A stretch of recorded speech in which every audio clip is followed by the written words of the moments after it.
Benvinguts a Parlem de Ciència, benvinguts a un nou vídeo del canal.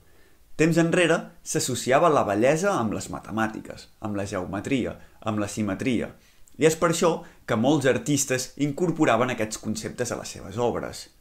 Però, de totes les matemàtiques, hi va haver un concepte que va sobresortir per sobre de la resta en termes de bellesa. Un concepte que es va arribar a considerar diví, i que fa que el trobem més sovint a les obres d'aquests artistes que altres conceptes matemàtics. Estic parlant de la proporció divina o la proporció àurea. Avui, a Parlem de Ciència, explicarem en què consisteix aquest número i com el podem trobar. Som-hi amb el vídeo! Aquesta proporció divina es diu el nombre auri. El nombre auri és una proporció que tenen dos segments de longituds diferents posats en el mateix eix. Ens diu que el segment total dividit entre el segment llarg és igual, té la mateixa proporció que el segment llarg dividit entre el segment curt. Així, si agafem aquests dos segments i els posem en el mateix eix, la proporció de la suma d'aquests dos segments amb el segment gran és igual que la proporció entre el segment gran i el segment petit. Posat de manera matemàtica, veiem aquesta equació següent, de a més b entre a és igual a a entre b. Resolent aquesta equació de segon grau, amb la típica fórmula de menys b més menys arrel quadrada, etc., obtenim el nombre fi, el nombre auri, que és 1,61833. I, sisplau, recordeu que les equacions de segon grau tenen una resposta positiva i una resposta negativa.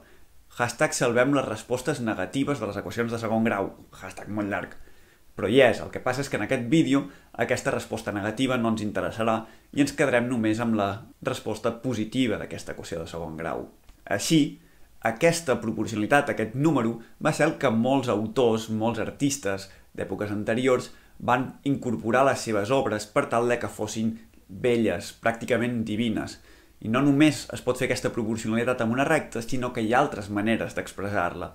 Per exemple, a partir del rectangle auri, el rectangle diví, que vindria a ser el mateix, però en comptes de dos rectes, aquestes dos rectes vindrien a ser al costat de dos rectangles, o altres aproximacions d'aquest rectangle, per exemple, aquell rectangle que la seva alçada i la seva base dividides entre elles donen el nombre auri, o aquesta altra aproximació que esteu veient a la pantalla, que és una mica més complicada d'explicar, però que també acaba sent un rectangle auri, que vindria a ser aquell rectangle que té un dels seus costats el nombre auri. Però també hi ha una altra manera que potser us sona més, que vindria a ser el cargol auri, que és aquest cargol que esteu veient aquí. I què és l'espiral auri? Doncs, com que per explicar-ho és una mica complicat, us explicaré una aproximació, que així em dóna pas a explicar una curiositat d'aquest nombre auri. Us sona la successió de Fibonacci? 1, 1, 2, 3, 5, 8, 13, etc. Doncs sí. Doncs encara que pugui semblar aparentment estrany, aquesta successió de Fibonacci i aquest nombre auri estan estretament relacionats. Aquesta successió de Fibonacci és una successió que es genera a partir de la suma dels dos nombres anteriors. És a dir, de manera matemàtica, per descobrir el nombre n, hem de sumar el nombre n-1 i n-2. Així, la successió parteix de dos uns, 1 i 1. El següent número serà la suma d'aquests dos, 2. El següent número serà la suma dels dos anteriors, 2 i 1, per tant serà 3. El següent, 3 més 2, 5, el proper 5 més 3, 8, 8 més 5, 13, etc. Doncs la successió de Fibonacci és àurea també, perquè si agafem dos nombres d'aquesta successió consecutius, és a dir, dos nombres seguits, i els dividim entre ells, el gran entre el petit, ens donarà una aproximació del nombre auri. Ja sé que 1 entre 1 fa 1, 2 entre 1 fa 2, 3 entre 2, 1 i mig, i això no s'assembla res en el nombre auri, o ben poc. Però què passa si anem una mica més lluny? Què passa si agafem 5 entre 3? Ja estem a 1,66. 8 entre 5 fa 1,6 i 13 entre 8, 1,625. Podeu veure que ens estem acostant a aquest nombre auri.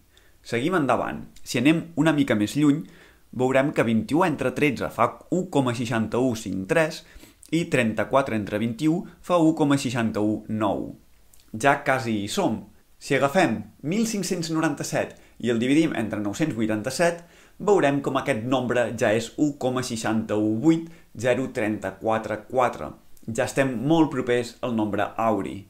El problema és que aquesta proporció àurea, igual que el nombre pi, que us deixo el vídeo aquí per si no l'heu vist, és irracional. És a dir, té un nombre infinit de decimals i, per tant, no podrem aconseguir mai aquest nombre exacte a partir de la divisió de dos nombres enters d'aquesta successió de Fibonacci. Com es munta el cargol, però, a partir d'una successió de números? Doncs transformarem aquests números en quadrats de costat al número aquest. És a dir, començarem amb dos quadrats de costat 1. El primer pas seria dibuixar dos quadrats de costat 1. Després, un quadrat de costat 2. Un quadrat de costat 3, un quadrat de costat 5 i un quadrat de costat 8. Un cop tinguem muntat aquest nou rectangle més gran format de quadrats de la successió de Fibonacci, el que farem és agafarem el primer vèrtex del primer quadrat i traçarem un arc que anirà d'aquest primer vèrtex al seu vèrtex diagonal i que continuarà per al quadrat del costat. Així, d'aquesta manera, si anem traçant tots aquests arcs en tots els quadrats de la successió de Fibonacci, podem veure com arribem a tenir una espiral. Aquest en podríem dir que és l'espiral de Fibonacci, que, per tant, s'aproximaria molt a l'espiral auri. Així, aquesta és una de les representacions més típiques que té aquesta proporció àurea per fer-se veure en obres arquitectòniques o obres de pintura de temps anteriors o inclús en la publicitat d'avui en dia. No obstant, perquè us en feu una idea d'alguns exemples on es troba aquesta proporció àurea, la més típica que vindria a ser l'home de Vitruvi de Leonardo da Vinci. Però altres exemples que podríem trobar en l'art o en l'arquitectura o inclús en la música d'aquesta proporció àurea vindrien a ser la Gran Piràmide de Giza, el Panteó d'Atenes. Salvador Dalí va pintar un quadre que es diu l'Aleda Atòmica, que també sembla que segueix aquestes proporcions àurees.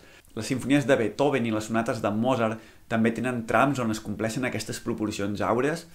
I inclús en la natura. En la natura podem trobar el cargol, com ja heu vist, l'espiral s'assembla molt a aquest cargol, però la pela de la pinya o l'estructura de l'escarxofa vindrien a ser patrons que segueixen aquesta proporció àurea o aquesta successió de Fibonacci, o inclús l'estructura aquesta dels tornados. Jo aquí ja deixo cadascú que amb el seu pensament crític pugui interpretar o pugui informar-se sobre quines d'aquestes han estat fetes a propòsit, quines s'han trobat a posteriori i quines són simplement casualitat, com per exemple els tornados. Doncs bé, fins aquí el vídeo d'avui. Espero que us hagi agradat, espero que hàgiu trobat aquest vídeo diví. I recordeu que podeu deixar un like, recordeu que em podeu seguir a les xarxes socials i, bueno, això de sempre. Ens veiem al proper vídeo i adeu! Sábado por la mañana, caliente sol de verano y cielo sin nubes, ni una nube. Corriendo calle abajo, saludando a mi princesa.